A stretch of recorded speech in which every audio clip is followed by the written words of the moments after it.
estamos en el segmento Su cita con la ley. Siempre nos gusta abordar temas que sean de interés para todos nosotros, que nos involucren, que nos afecten y sobre todo conocer la ley de tal manera que podamos aplicarla en nuestra vida. El tema de hoy es muy importante porque tiene que ver con la resolución de conflictos y estamos hablando de cualquier tipo de conflictos que podamos tener con otra persona. Hay una gran variedad, pero sobre todo existen formas alternas y muy, digamos, efectivas para resolverlo. Quiero darle la bienvenida, por supuesto, al diputado Carlos Emilio López de, a ver si me acuerdo, diputado, porque teníamos rato de no tenerlo, de la Comisión de la Asamblea Nacional para la Promoción de Equidad de Género. Exactamente, y la Comisión de Justicia y la Comisión de la Mujer y Niñez. Excelente, esa no me la sabía. Y queremos darle la bienvenida a la doctora María Amanda Castellón. Ella es directora de la Dirección de Resolución Alterna de Conflictos, DIRAC. ¿Le podemos decir la DIRAC? Así es, correcto. Bienvenida, doctora. Bueno, muchas gracias por este espacio que nos brinda a nosotros como dirección, que somos su dirección para toda la ciudadanía. Y ya vamos a darnos cuenta de qué significa precisamente eso. Diputado, ¿qué importancia tiene conocer qué significa la resolución alterna de conflictos? Siempre en este programa partimos de lo que dice el ordenamiento jurídico. La Constitución Política de la República, la Ley Orgánica del Poder Judicial, el Código Procesal Civil, el nuevo Código Procesal Civil, el Código Procesal Penal y otras leyes establecen que la mediación es un derecho y que ese derecho pueden accesar personas naturales, personas jurídicas y el Estado. Y que los métodos alternos a la resolución de conflictos se pueden aplicar en todas las materias. Se pueden aplicar en el ámbito civil, penal, laboral, mercantil, de familia. Es decir, en todas las áreas del derecho se pueden aplicar métodos alternos a la resolución de conflictos, que son métodos que permiten el acceso a la justicia, para que la justicia sea más ágil, pronta, expedita y efectiva. También la legislación establece que estos métodos permiten la participación ciudadana, inclusive lo dice el artículo 160 de la Constitución Política, que es un artículo que se incluyó en las últimas reformas constitucionales del año 2014, donde se reconoce el protagonismo de los pueblos originarios y afrodescendientes en la resolución de conflictos. Se reconoce lo que es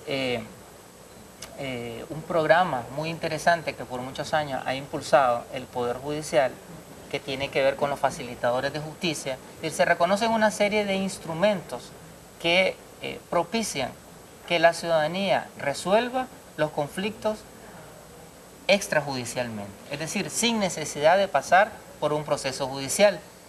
Y el mecanismo más concreto que ha creado el Estado nicaragüense es la Dirección de Resolución Alterna de Conflictos, que tenemos el gran gusto de tener acá a su directora, que es la doctora María Amanda Mendoza Tiffer, ¿verdad? Y que nos puede ilustrar, digamos, estos métodos alternos que tienen que ver con la mediación, la conciliación, el arbitraje, entre otros mecanismos por medio de los cuales las partes, la demandante y la demandada, es decir, a la parte que se le señala que está cometiendo una infracción y la parte que se siente vulnerada en sus derechos, se pueden poner de acuerdo.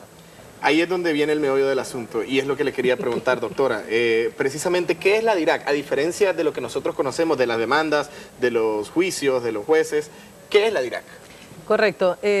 Me agrada mucho que haya mencionado a diferencia de lo que conocemos, porque lo que se conoce comúnmente es que la forma de solucionar los conflictos es el proceso judicial, el juicio.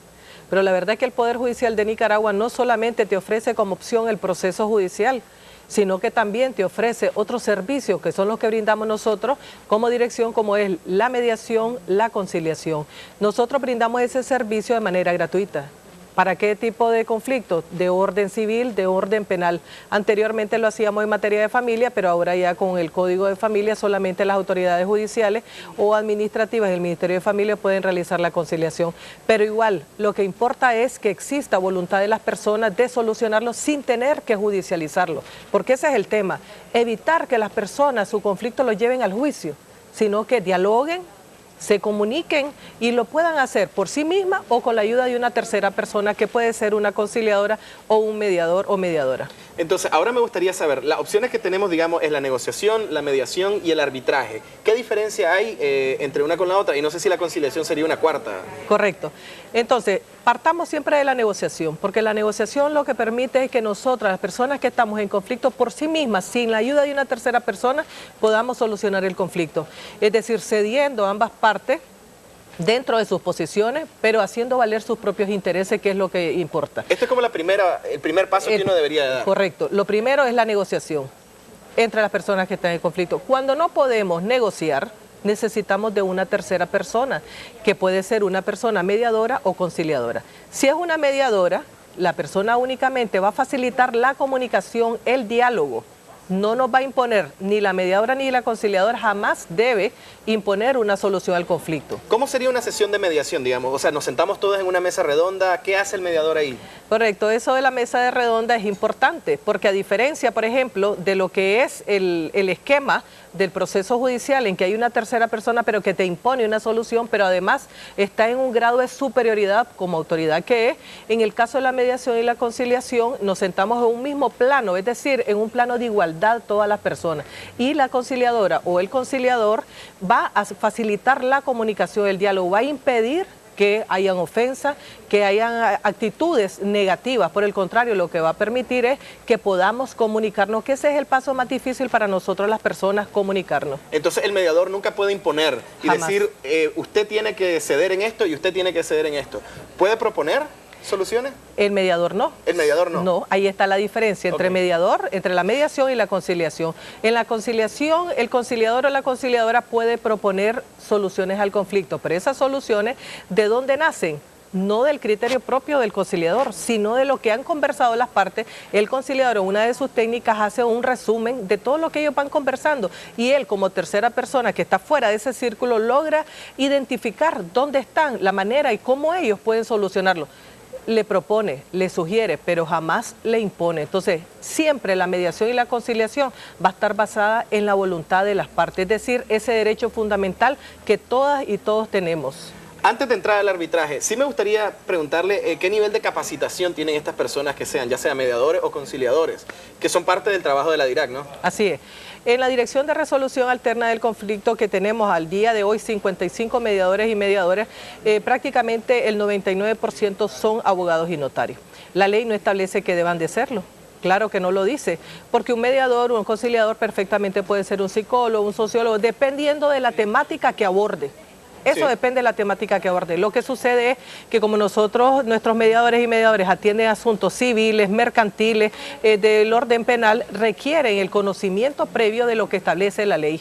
Por eso es que son abogados y notarios y además se les capacita en técnicas de mediación o técnicas de conciliación. Son técnicas necesarias para lograr esa facilitación en el diálogo, en la comunicación, como son por ejemplo el resumen, el parafraseo, una manera de lograr llegar a un entendimiento con las partes. Es interesante porque quiero ver si entendí y lo puedo resumir. Lo primero que yo intento, si yo tengo un problema con el diputado, porque el diputado, por cualquier tipo de cosa, sea un conflicto económico, de trabajo, laboral, entonces yo hablo con él y si no podemos negociar entre los dos, podemos pasar a una mediación. En la mediación hay una persona que facilita la comunicación entre los dos para buscar una solución. Si eso no se puede, un conciliador puede venir, proponer soluciones. Y en el caso, digamos, en el caso del arbitraje, ¿qué diferencia tendría con esas tres cosas? Bueno, el arbitraje yo siempre señalo que es un símil del proceso judicial, porque en el arbitraje hay un tribunal arbitral o un árbitro, puede ser uno, pueden ser tres, pero el árbitro va a imponer una solución al conflicto.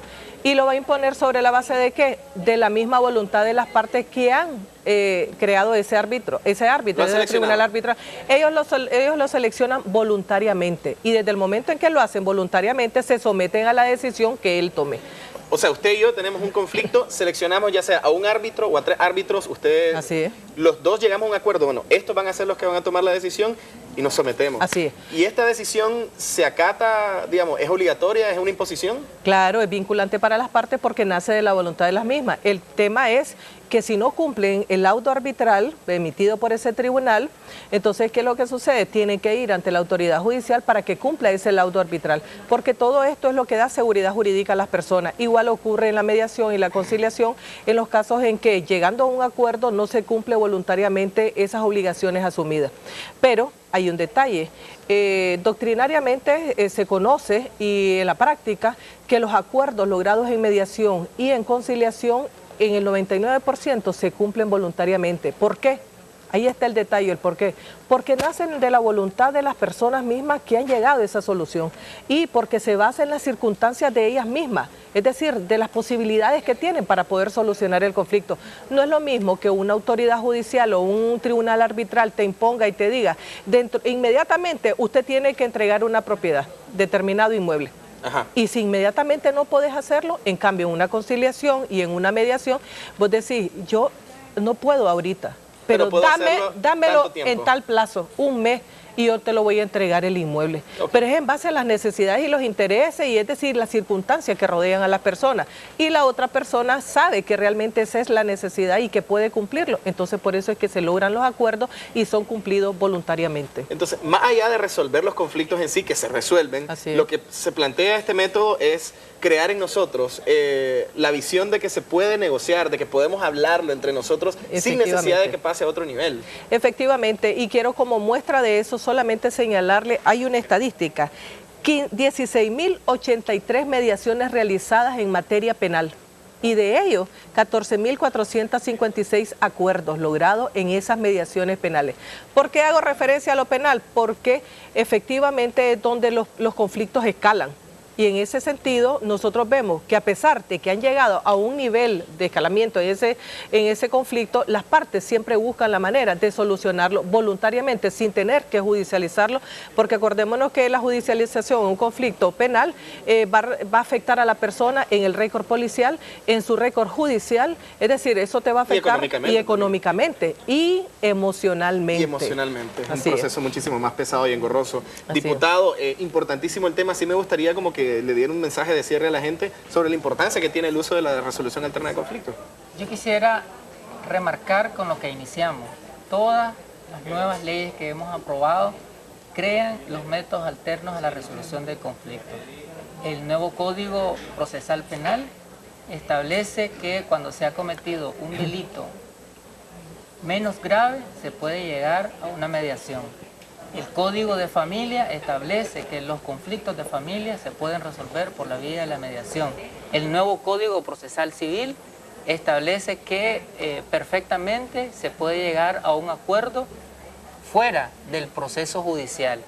Y las autoridades judiciales están llamadas a darle la oportunidad a las partes a que resuelvan sus conflictos por medio de esta alternativa. Inclusive, no solamente lo hace al inicio del proceso judicial, sino que durante las etapas del proceso judicial va haciendo este llamado y se puede aplicar estas medidas a un momento antes de emitir la resolución final, vuelve a hacer el llamado y si llegan a un acuerdo, el juicio concluye en ese momento.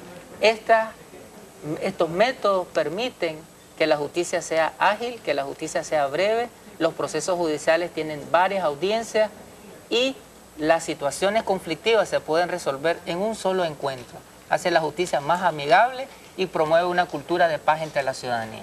Creo que eso es lo más importante. Diputado, mil gracias por estar con nosotros. Vamos a abordar este tema con más ejemplos en específico porque aborda todos los conflictos. Doctora, un placer tenerla aquí con nosotros. La esperamos de vuelta pronto. Muy amable. Con esto nosotros vamos a continuar con mucho más aquí en Primera Hora. Tenemos promociones para todos ustedes. ¿Cuáles son?